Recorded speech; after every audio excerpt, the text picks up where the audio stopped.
Shivani's audio book and vlogs या YouTube चॅनलमध्ये तुमचं खूप खूप मनापासून स्वागत करते. तर मी आज कंटिन्यू करते आहे बुद्ध आणि त्यांचा धम्म भाग 5. धम्मदीक्षेच्या मोहिमेस पुन्हा सुरुवात. त्यामधला पॉईंट नंबर 1 आहे ग्रामीण ब्राह्मणांची धम्मदीक्षा. गृध्रकूट पर्वतांच्या पाठीमागे राजगृहाजवळच एक खडे होते. तेथे सुमारे 70 ब्राह्मण कुटुंबे होती. या लोकांना आपल्या धम्माची दीक्षा देण्याच्या उद्देशाने भगवान बुद्ध तेथे आले आणि एका झाडाखाली बसले. तथागतांचे तेजस्वी व्यक्तिमत्व आणि दिव्य क्रांती पाहून लोक त्यांच्या भोवती जमले. तेव्हा त्यांनी ब्राह्मणांना विचारले, तुम्ही या पर्वताजवळ किती वर्षापासून राहतात आणि तुम्ही कोणत्या व्यवसाय करता?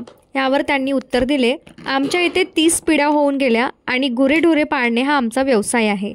आणि जेव्हा त्यांच्या धार्मिक श्रद्धेविषयी विचारण्यात आले तेव्हा ते म्हणाले, निरनिराळ्या वृत्तीनुसार आम्ही सूर्य, चंद्र, पर्जन्य आणि अग्नी यांची पूजा करतो. जर एखाद्याला मृत्यू आला तर आम्ही एकत्र येतो आणि ब्रह्मलोकात त्यांचा जन्म मिळावा आणि जन्म मरणाच्या फेऱ्यातून तो मुक्त व्हावा म्हणून प्रार्थना करतो.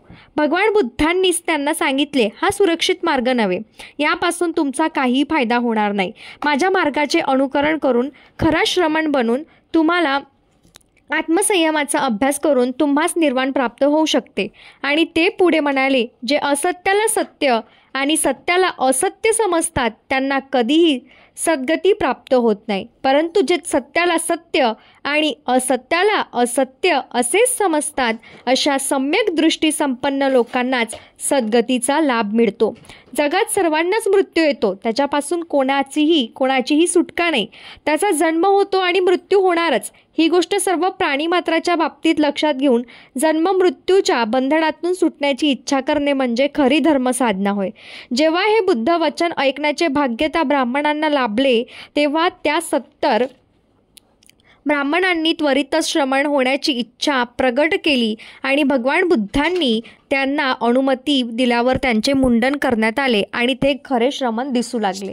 नंतर ते विहाराकडे जाण्यासाठी निघाले. वाटेत त्यांना आपल्या बायको मुलांविषयी आठवण झाली, परंतु त्याचवेळी जोराची पर्जन्य दृष्टी झाल्यामुळे ते पुढे जाऊ शकले नाही. परंतु वाटेच्या बाजूला सुमारे 10 घरे होती आणि त्यात आसरा घेण्याचा प्रयत्न केला, परंतु एका घरात प्रवेश केल्यावर छपरातून पाऊस गळत आहे आणि पावसापासून रक्षण करणे शक्य नाही असे त्यांना दिसून आले. तेव्हा भगवान बुद्ध म्हणाले, ज्याप्रमाणे घराचे छप्पर उत्तम प्रकारे शाकारलेले नसेल तर पावसाचे पाणी आत शिरते, त्याचप्रमाणे ज्यावेळी वासना, काम वासना आणि आपल्या मनाच्या आत घुसतात तेव्हा त्या सर्व चांगल्या संकल्पनांना पोखरून काढतात. परंतु ज्यावेळी छप्पर चांगल्या प्रकारे शाकारले असते त्यावेळी त्यातून पाणी गळत नाही. आणि त्याप्रमाणे आपल्या चित्तवृत्तीवर व्यवस्थित नियंत्रण ठेवले तर काम वासना आपल्या मनात शिरू शकत नाही. हे ऐकून त्या 70 ब्राह्मणांना असे वाटले की त्यांच्या मनातील संकल्प विकल्प शुभ नाहीत, म्हणून ते संपूर्ण संशयमुक्त झालेले नाहीत. नंतर ते पुढे जाऊ लागले. पुढे जात असताना एक सुगंधित द्रव्य जमिनीवर पडलेले त्यांना दिसले आणि भगवान बुद्धांनी त्यांच्याकडे लक्ष वेधले. जरा पुढे गेल्यावर कचरा देखील पडलेला दिसला. त्याकडे भगवंतांनी त्यांचे लक्ष वेधले आणि त्यांना उद्देशून म्हणाले, जो शूद्र आणि नीच स्वभावाच्या माणसाची संगत करतो तो त्याचसारखा दुशील होतो. जसे एखादा दुर्गंधयुक्त पदार्थ हातात धरणारा माणूस दुर्गंधित होतो, तो अधिकाधिक वाईट बनत जातो आणि अकुशल केल्यावर आणखी अकुशल करण्यात तरबेज होतो. परंतु जो बुद्धिमान पुरुषाची संगती करतो तेव्हा तो देखील तसाच होत जातो. ज्याप्रमाणे सुगंधी द्रव्य हातात घेणाऱ्याच्याही देही सुगंधी येतो, तो बुद्धिमान उत्तरोत्तर अधिक ज्ञानी, अधिक शीलवान आणि अधिक गुणवान होतो. त्याला गुणात पूर्णत्वाचा लाभ होऊन त्याला संतोष प्राप्त होतो. या गाथा ऐकून घरी परतण्याची व वैषयिक सुखात निमग्न होण्याची आपली इच्छा म्हणजे आपापल्याला लागलेला कलंक होय अशी खात्री पटल्यावर त्या 70 ब्राह्मणांनी आपल्या घरी परतण्याचा विचार सोडून दिला आणि शेवटी ते विहारात आले आणि काही काळाने त्यांनी अहर्त पद प्राप्त करून घेतले. पॉईंट नंबर 2 आहे उत्तरावतीच्या ब्राह्मणांनी धम्मदीक्षा. ज्यावेळी भगवान बुद्ध श्रावस्ती येथे जेतवनात राहत होते आणि माणसाच्या देवाच्या कल्याणार्थ आपल्या धम्माची शिकवण देत होते, त्यावेळी पूर्वेच्या बाजूला उत्तरावती आणि त्याचप्रमाणे नावाच्या प्रदेशात 500 ब्राह्मण राहत होते. त्या सर्वांनी अंगाला चिखल वगैरे फासून ऋषी होण्याच्या आकांक्षेने गंगेच्या काठावर राहणाऱ्या एका निग्रंथ संन्यासाकडे जावे असे त्यांनी ठरविले होते. जाता जाता वाळवंटात त्यांना खूप तहान लागली. एक झाड दृष्टीत पडताच जवळपास मनुष्य वस्ती असावी या आशेने ते घाईघाईने तिकडे गेले. परंतु जेव्हा ते तेथे पोहोचले तेव्हा त्या मनुष्य वस्तीचे एकही चिन्ह आढळले नाही. अशा परिस्थितीत ते मोठ्या मोठ्याने आक्रोश करू लागले. तेव्हा अकस्मात त्या झाडातून त्या झाडांवर राहणाऱ्या वृक्ष देवतेचा आवाज ऐकू आला. त्याच्या आक्रोशाचे कारण त्यांनी विचारले आणि ते कारण ऐकल्यावर त्यांनी यथेच्छ खाण्यापिण्यास सांगितले. पुढे जाण्यास निघण्याची तयारी केल्यावर ब्राह्मणांनी त्या वृक्ष देवतेस त्याला अशा स्वरूपाचा जन्म का प्राप्त झाला याचा पूर्व इतिहास विचारला. त्यावर त्या वृक्षदेवतेने सांगितले, ज्यावेळी अनाथ पिंडिक सुदत्ताने भगवान बुद्धाला जेतवन उद्यान अर्पण केले त्यावेळी तेथे जमलेल्या भिक्खूंच्या सभेत तो गेला असताना तो त्या धम्मावरील प्रवचन रात्रभर ऐकत बसला आणि परत जाताना आपल्या पात्रातून त्या भिक्खूंना पाण्याचे दान दिले. दुसऱ्या दिवशी सकाळी तो घरी परत आल्यावर तुम्हाला कसला त्रास झाला की तुम्ही रात्रभर घराबाहेर राहिलात असे त्याच्या पत्नीने विचारले. त्यावर तो म्हणाला, मी रागवून घराबाहेर राहिलो नाही, परंतु जेतवनात भगवान बुद्धांचे प्रवचन ऐकण्यासाठी मी गेलो होतो. तेव्हा त्याच्या पत्नीने भगवान बुद्धांना शिव्याशाप देण्यास सुरुवात केली व म्हणाली, हा गौतम म्हणजे लोकांची फसवणूक करणारा एक वेडा धर्म उपदेश आहे इत्यादी. तेव्हा तिच्या म्हणण्याला मी विरोध केला नाही, म्हणून मी मेल्यावर संबंध वृक्षदेवता भूत झालो आणि माझ्या भित्रेपणामुळे मला या झाडावर डांबून ठेवण्यात आले आहे. आणि नंतर त्याने पुढील अर्थाचे श्लोक म्हटले. यज्ञ इत्यादी क्रियाकर्मे रात्रंदिवस दुःख देणारी असतात, ते चिंतेची जनक असतात. चिंतामुक्त होण्यासाठी आणि दुःखाचा क्षय करण्यासाठी मनुष्याने धम्माचा स्वीकार करावा आणि सांगितलेल्या ऐहिक धर्माच्या नियमातून आपली सुटका करून घ्यावी. हे शब्द ऐकल्यावर ब्राह्मणांनी श्रावस्तीला ज्या ठिकाणी भगवान बुद्ध होते त्या ठिकाणी जाण्याचे ठरविले आणि आपल्या भेटीचा उद्देश त्यांनी सांगितल्यावर आणि त्यांची विनंती ऐकल्यावर भगवान बुद्ध त्यांना म्हणाले, मनुष्य जरी केसांच्या जटा वाढवून किंवा नग्न राहून किंवा शरीरावर थोडीशी पाने हलकी वल्कले धारण करून आणि अंगाला चिखल फासून किंवा तो दगडावर झोपून राहू लागला तरी तृष्णेतून मुक्त होण्याच्या दृष्टीचा काय उपयोग. परंतु जो कलह करीत नाही किंवा हत्या नाही करत किंवा अग्नीच्या साहाय्याने कोणाचा नाश नाही करत, कोणाला पराजित करून तो विजयाची इच्छा करीत नाही, जो सगळ्यांच्या जगाविषयी सदिच्छा बाळगतो आणि सगळ्यांशी मैत्री करतो, त्याच्या मनात कोणाच्या अबाउट द्वेष किंवा तिरस्काराची भावना निर्माण होत नाही. पुण्य लाभावे म्हणून भूताखेतांना जो बळी देतो किंवा परलोकी सुखाच्या फळाची अपेक्षा करतो त्याला मिळणारं सुख हे सत्पुरुषाचा आदर करणाऱ्या माणसाच्या सुखाचा 1/4 बरोबर नसतो. आणि जो सदाचारी आहे, जो श्रेष्ठाचा योग्य तो मान राखतो व वयोवृद्धांविषयी नेहमीच आदर बाळगतो त्याला सौंदर्य, सामर्थ्य, आयुष्य आणि शांती या 4 सुखांची प्राप्ती होते. आणि पतीकडून हे सर्व ऐकल्यावर त्याची ती पत्नी शांत झाली. सो नेक्स्ट पॉईंट आहे भाग 6. आपण नेक्स्ट व्हिडिओमध्ये कंटिन्यू करू. तुम्हाला व्हिडिओ आवडला असेल तर प्लीज व्हिडिओला लाईक करा, कमेंट करा, शेअर करा. नवीन असाल तर चॅनलला सबस्क्राईब करायला विसरू नका. धन्यवाद.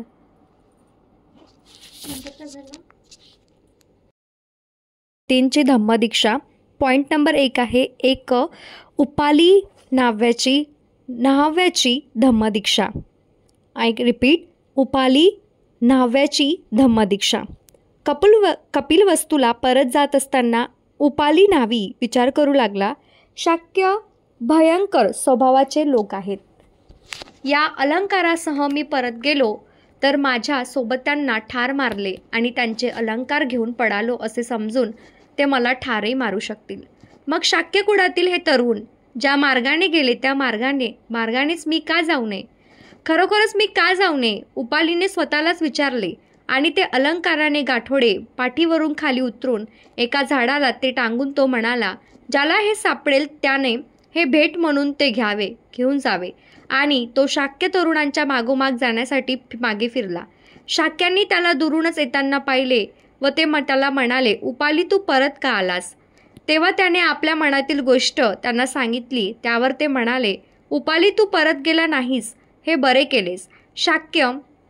कारण शाक्य हे भयंकर स्वभावाचे लोक आहेत आणि त्यांनी तुला कदाचित ठारही मारले असते. आणि जेथे भगवान बुद्ध होते ते उपाली नाव्याला बरोबर घेऊन गेले. तेथे पोहोचल्यावर त्यांनी भगवंतांना वंदन केले आणि ते एका बाजूला बसले.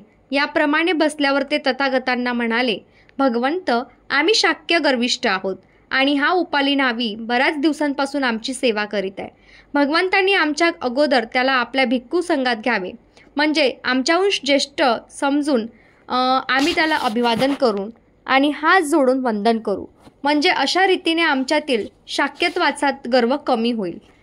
तेव्हा तथागतांनी पहिल्या प्रथम उपाली नाव्याला प्रवज्जा देऊन भिक्खू संघात सामील करून घेतलं आणि त्यानंतर त्या शाक्य कुळातील तरुणांना भिक्खू संघांची दीक्षा दिली.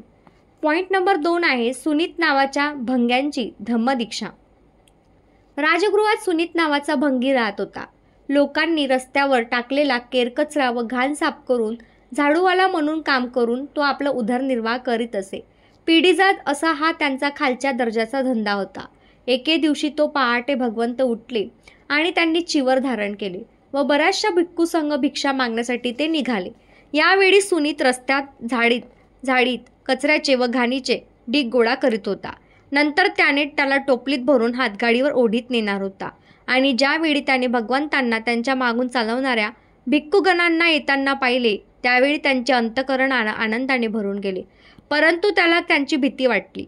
लपून राहण्यास रस्त्यावर एखादी जागा न मिळाल्यामुळे त्याने आपल्या गाडीचे जोखड भिंतीला लावून ठेवले व तो भिंतीला चिकटून उभा राहिला आणि हात जोडून त्यांनी भगवंतांना नमस्कार केला. त्याच्याजवळ भगवंत आल्यावर आपल्या दिव्य व मधुर वाणीने त्याला म्हणाले, सुनीता, असल्या दरिद्री जिण्याचा तुला काय उपयोग आहे? गृहत्याग करून तू माझ्या संघात येतोस का?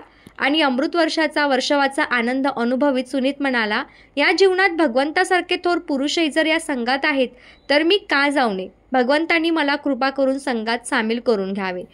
तेव्हा भगवंत म्हणाले, भिक्खू ये.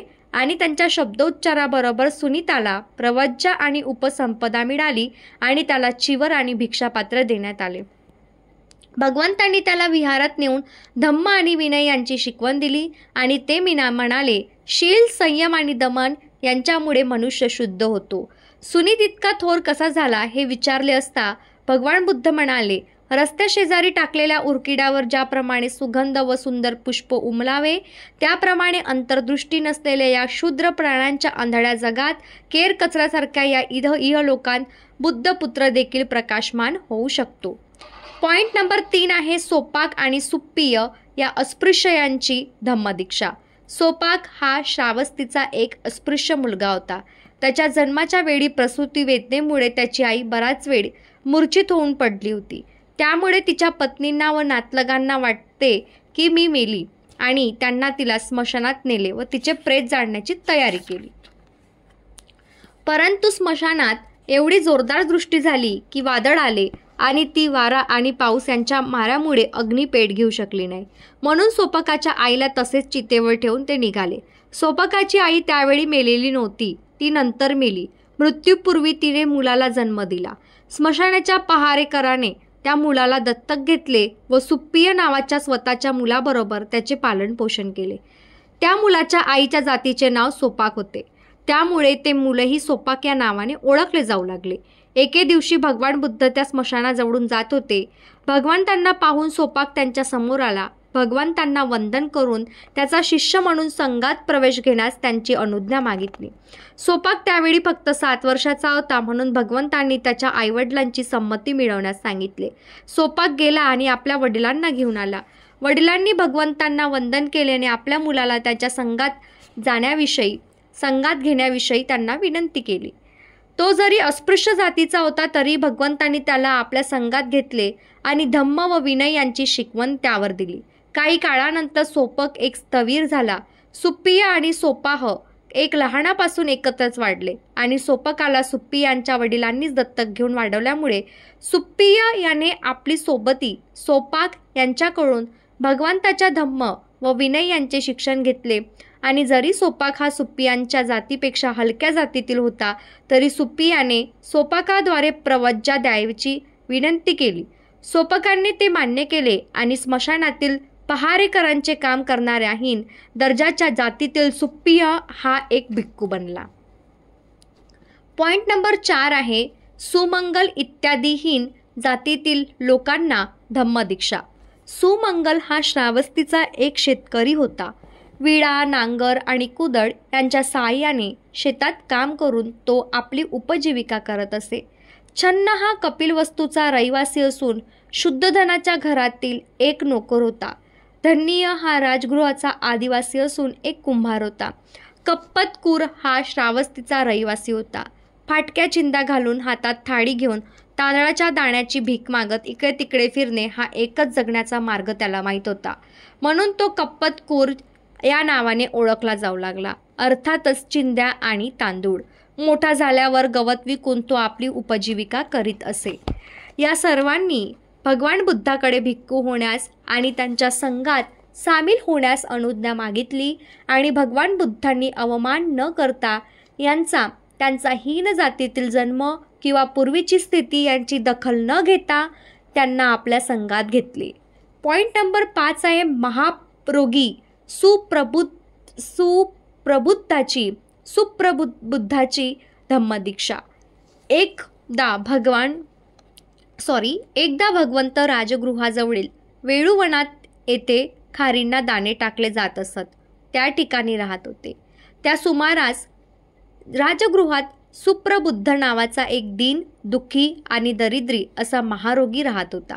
त्यावेळी एका मोठ्या जनसमुदायात बसून भगवंत धम्माचा उपदेश करीत होते. महारोगी सुप्रबुद्धाने तो जनसमुदाय दुरूनच पाहिला आणि तो विचार करू लागला. त्या ठिकाणी पलीकडच्या बाजूला अन्नाची काहींना भिक्षा वाढली जात आहे हे निसंशय समजा.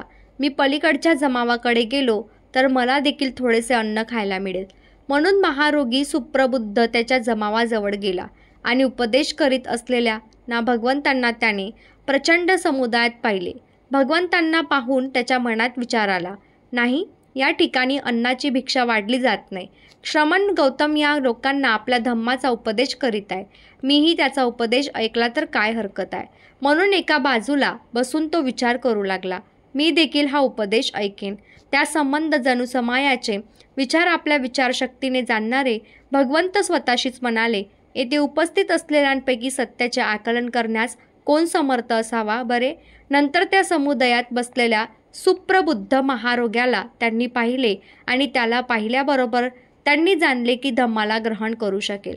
म्हणून महारोगी सुप्रबुद्धासाठी भगवंतांनी प्रवचन केले आणि त्यात दान, कथा, शील कथा, स्वर्ग या विषयावर त्यांना उपदेश दिला. विषय वासनांना शूद्रपणा आणि दुष्टपणा स्पष्ट करून सांगितला आणि वासनांपासून मुक्त होण्याचा लाभही दाखवून दिला.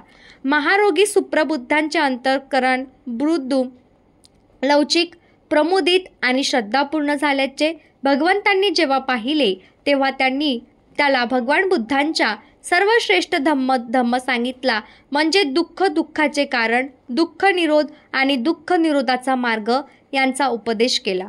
निष्कलंक असे शुभ्र वस्त्र ज्याप्रमाणे कोणताही रंग धारण करू शकते त्याप्रमाणे महारोगी सुप्रबुद्धाच्या अंतःकरणात तो तडी बसलेला असतानाच विरज विमल प्रज्ञा प्राप्त झाली. ती अशी आहे की जो समुदाय धर्म आहे तो सर्व निरोध धर्म आहे. महारोगी सुप्रबुद्धाला त्याचे दर्शन, सत्याचे दर्शन झाले. तो सत्याप्रत पोचला आणि सत्यात निमग्न झाला. तो संदेहाच्या पलीकडे गेला, संदेह मुक्त झाला. त्यांच्यामध्ये विश्वास उत्पन्न झाला आणि आणखी कशाची गरज नसल्यामुळे भगवंताचा उपदेश उत्तमपणे आत्मसात केल्यामुळे ते आपल्या जागेवरून उठला, त्यांच्याजवळ गेला आणि तेथे जाऊन एका बाजूला बसला. याप्रमाणे बसल्यानंतर तो भगवंतांना म्हणाला, सर्वोत्तम भगवंत, सर्व उत्तम. ज्याप्रमाणे पतिताला वर उचलावे, लपलेल्या शोधून काढावे, पथभ्रष्टाला मार्ग दाखवावा आणि ज्यांना डोळे आहेत त्यांना पाहता यावे म्हणून अंधारात प्रकाश दाखवावा, त्याप्रमाणे भगवंतांनी निरनिराळ्या पद्धतीचे सत्याचे विवरण केले. भगवान, मी देखील बुद्ध, धम्म आणि संघ यांना शरण आलो आहे. आयुष्याच्या अंतापर्यंत आपला शरणागत उपासक समजावे. नंतर भगवंताच्या पवित्र वाणीने चैतन्ययुक्त सिद्ध आणि जागृत होऊन समाधान पावलेल्या महारोगी सुप्रबुद्धाने भगवंताच्या उपदेशाचे स्तुतीपूर्वक स्वागत करून त्यांचे आभार मानले आणि आपल्या जागेवरून उठून भगवंतांना वंदन करून तो तिथून निघून गेला. दुर्दैवाची गोष्ट अशी की पुढे एका सांडाने महारोगी सुप्रबुद्धाला खाली पाडले आणि शिंगाने भोसकून ठार केले. सो जो पॉईंट नंबर 7 आपण नेक्स्ट व्हिडिओमध्ये कंटिन्यू करू. तुम्हाला व्हिडिओ आवडला असेल तर प्लीज व्हिडिओला लाईक करा, कमेंट करा, शेअर करा. नवीन असाल तर चॅनलला सबस्क्राईब करायला विसरू नका. धन्यवाद.